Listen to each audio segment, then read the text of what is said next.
Bonjour à tous, j'espère que vous allez bien, que tout se passe bien pour vous.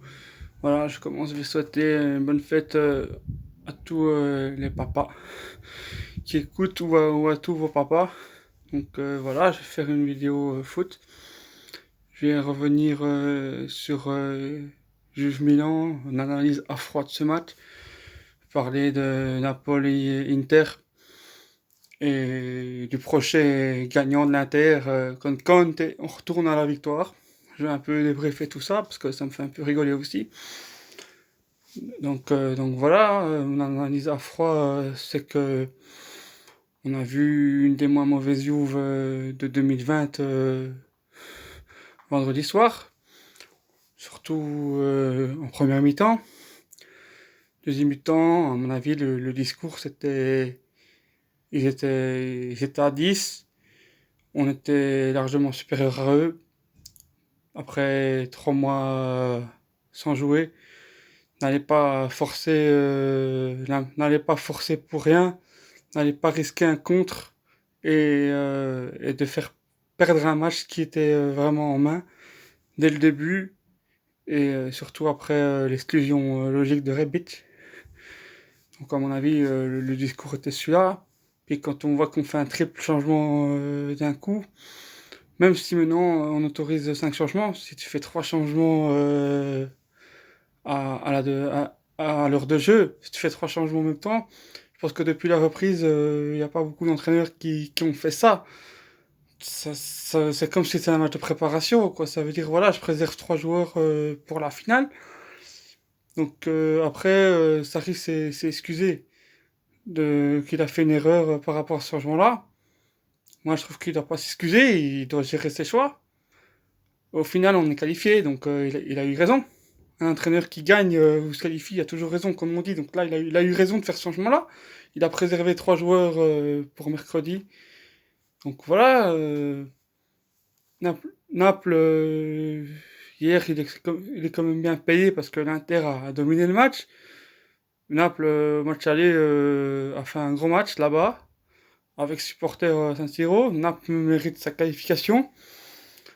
Naples va poser beaucoup de problèmes à la Juve avec Gattuso mercredi.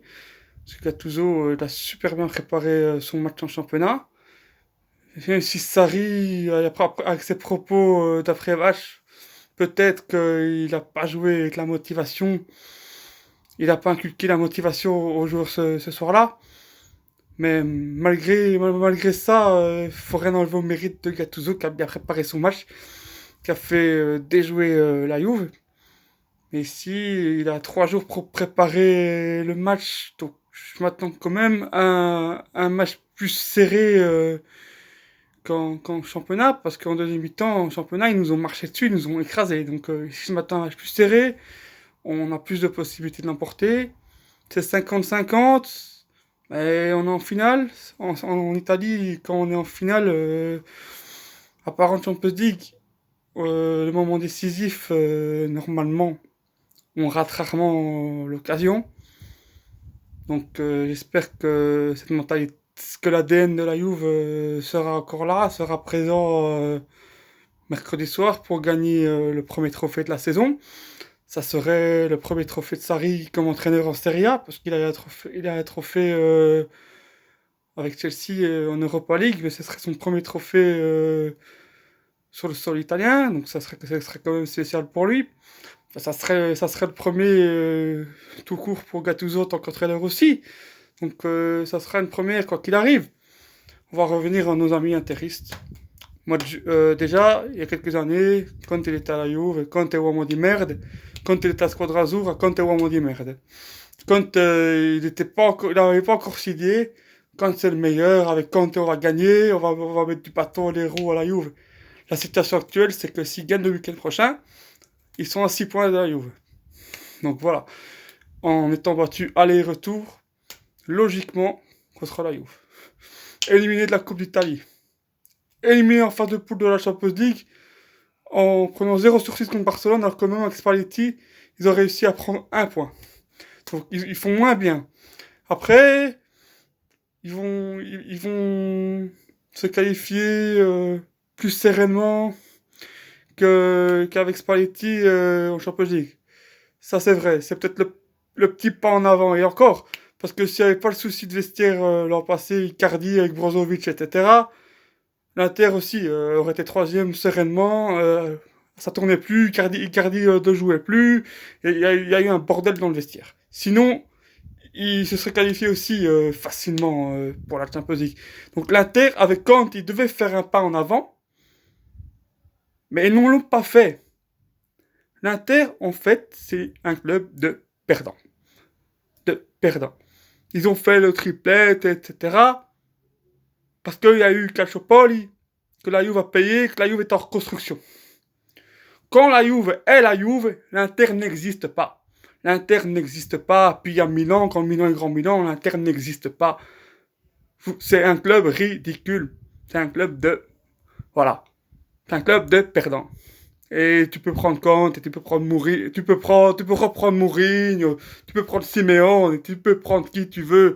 Tu peux acheter Buffon, Chiellini, tout le Pjanic, Pogba, tout ce que tu veux. Tu peux prendre toute la Juve. Tu ne gagneras plus, sauf si on redescend en série B. C'est comme ça. Vous êtes des perdants. Et perdants, vous serez. Une année de champion n'efface pas une vie de couillon.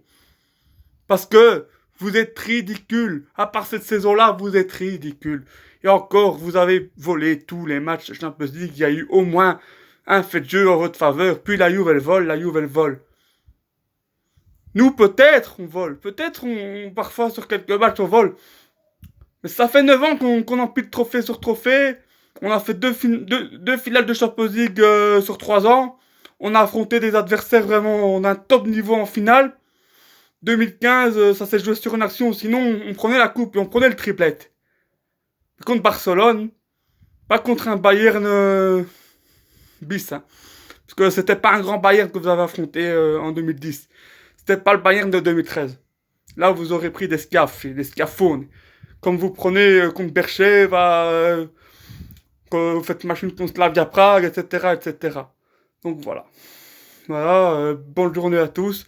Que tout se passe bien pour vous. Mettez des likes et abonnez-vous vidéo Tony.